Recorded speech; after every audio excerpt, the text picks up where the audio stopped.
We're going to give it up for Joe Marshall.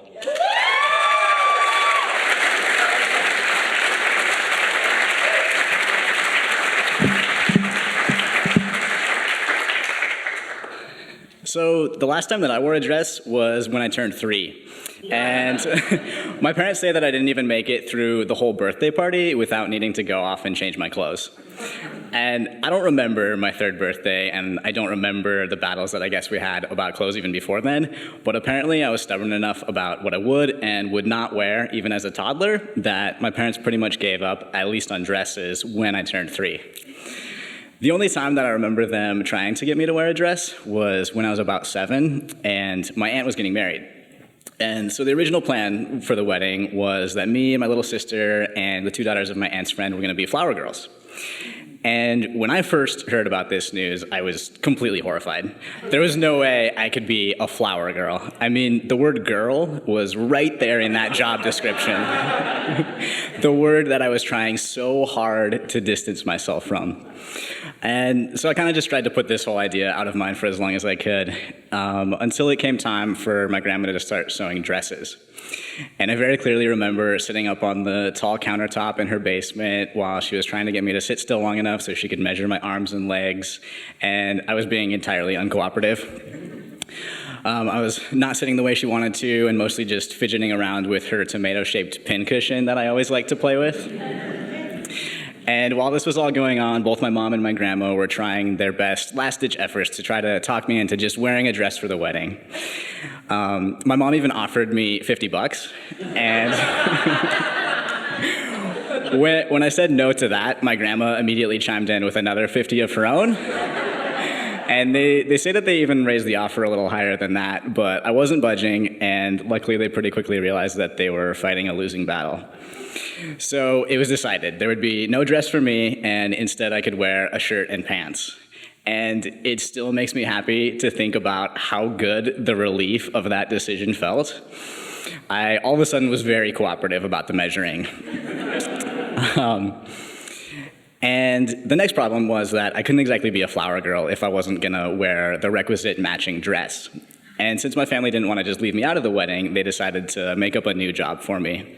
So on the day of my aunt's wedding, I remember being very proud to carry out my made-up task of standing there holding some roses next to my cousin, who was the ring bearer, in our matching white dress shirts and black pants that my grandma had made for us. That day felt like a definite wardrobe success. It did take a little bit of effort. I mean, I had to hold out against the temptation of all the Star Wars Legos that I could have bought with that money. But luckily, most days, I got to wear what I wanted to wear without nearly so much fuss. And that was great, because I was pretty happy in my favorite t-shirts with dinosaurs on them. Because I got to pretty much wear what I wanted to wear and keep my hair short how I wanted it, I passed as a boy for as long as I can remember. And so every new person that I would meet always assumed I was a boy, and that felt awesome. I loved it. Until inevitably somebody that knew me would come along and ruin it. And I always knew they had the best of intentions. They were looking out for me and trying to save me from that uncomfortable task of having to correct the person. But of course, what they didn't know is that they were actually doing the last thing that I wanted them to. I just never thought that I could just tell them that. So as I got older, there were still the occasional negotiations over what I should wear. Pretty much every year when it was time for school to start again, my mom would try her strategy of trying to protect me from the awkward confusion about my gender by trying to get me to wear some token of femininity. She would always say, just give people a clue. That was always the phrase, give people a clue. And by that, of course, she meant to give people a clue that I was a girl. But the irony there was that I was giving her every fucking clue I could come up with to show her I was a boy, and that didn't seem to be working, so I don't really know what she thought a necklace or a pair of earrings was gonna do.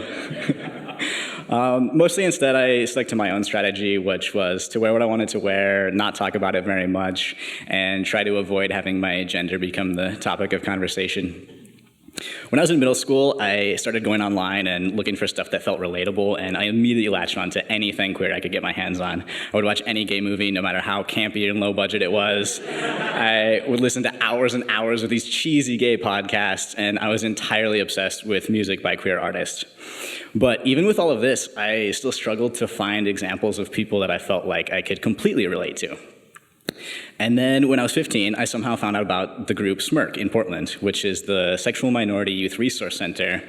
And I got my parents to start driving me over there on Friday nights to go to their gender group. The facilitator of this group was a trans man named Reg, who was younger then than I am now. And when I first met him, I didn't realize he was trans. But as he started sharing more and more of his story, it was like I had finally found what I was looking for. Like, here was the proof that what I'd always so desperately hoped just might be possible was possible, and he had done it. And not only that, but Reg was young, and he was cool, and he seemed happy, and he could do a lot of pull-ups.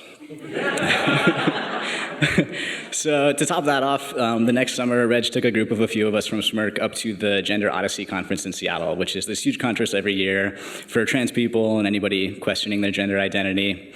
And I got up there, and suddenly for the first time, I was surrounded by hundreds of people who were like me. And I got to sit in on these panel discussions and hear about all the options that were out there just waiting for me. But of course, then I had to go back home and try to explain to my parents what I wanted to do. I think that was a bit for them to take in, but we figured out how to talk about it. And with their awesome support over the next few years, I was able to start each step of medical transition basically as soon as I possibly could. And it was incredible. I moved to Seattle for college, and I spent the next couple years really just trying to enjoy finally getting to be a regular dude. After a while, though, I think in my efforts to be a regular dude and to fit in, I unintentionally got more and more disconnected from the queer community and all the queer stuff that had been so important to me, and it just wasn't feeling as good as I wanted it to. So then a few years ago, at the beginning of 2017, I was back in Camas, and I was really feeling like I just needed to do something new. So kind of on a whim, I went to this event that was happening here at the Vancouver Library, where a few different queer organizations were presenting, one of them being Triple Point, the queer youth group here in Vancouver. And as I started hearing about this group, I immediately started thinking about going to SMIRC and meeting Reg and how important it was for me to have that example. And I also started thinking about how lucky I am to have had the support that I've had. And I felt like if there's any chance I could be that kind of example, or if there's any chance that I could offer that kind of support, that's what I had to do. So I didn't think about it too much, and after the event, I went up and asked if they were looking for volunteers. And sure enough, within a couple of months, I was sitting in on my first Triple Point group, learning the ropes. Since then, the handful of times when one of the youth has told me that I was the first trans person that they met, or that something that I shared was useful in any way, that's more reward than I could ask for. But on top of that, I pretty quickly realized that there was a lot more going on at Triple Point that I had even anticipated. It was pretty soon after I started. I remember being at group one night and listening to one of the youth talking about some things they were dealing with, and they started discussing the differences between the adaptive and maladaptive coping mechanisms that they utilized. And I thought, what the fuck does that mean? But this was just like one tiny example of how the Triple Point kids were talking about all kinds of things that it had never occurred to me to talk about when I was their age. And it's been really incredible to get to see them being themselves and trying out names and pronouns and hairstyles, and to get to be a part of discussions where they're talking about what being queer is like for them and how they identify, what they want people to understand, and what they're proud of. And it's made me think a lot more about my own experiences and about how I identify, what I want people to understand, what I'm proud of. And I feel like it's really helped me to reconnect with and fully embrace this huge, important part of who I am that I had been kind of neglecting for a while. And that, in addition to the amazing friends and connections I've made because of Triple Point, makes me feel like such a cheesy cliche. I wanted to volunteer because I wanted to try to give back in some way, and instead I feel like I'm the one who's benefited the most from it. So now I'm feeling pretty lucky to be where I'm at now. I still feel very lucky to have the support that I have. In fact, a few years ago when my sister came out as queer, our family almost didn't react enough to it. And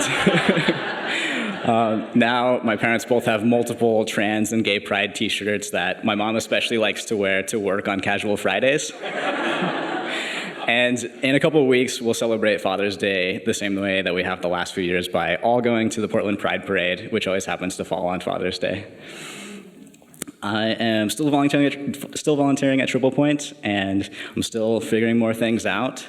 And lately, I've been thinking a lot about how when I was a little kid, refusing to wear dresses, I wasn't trying to be some ideal of gender. I definitely wasn't trying to fit in. I was really just trying to be myself.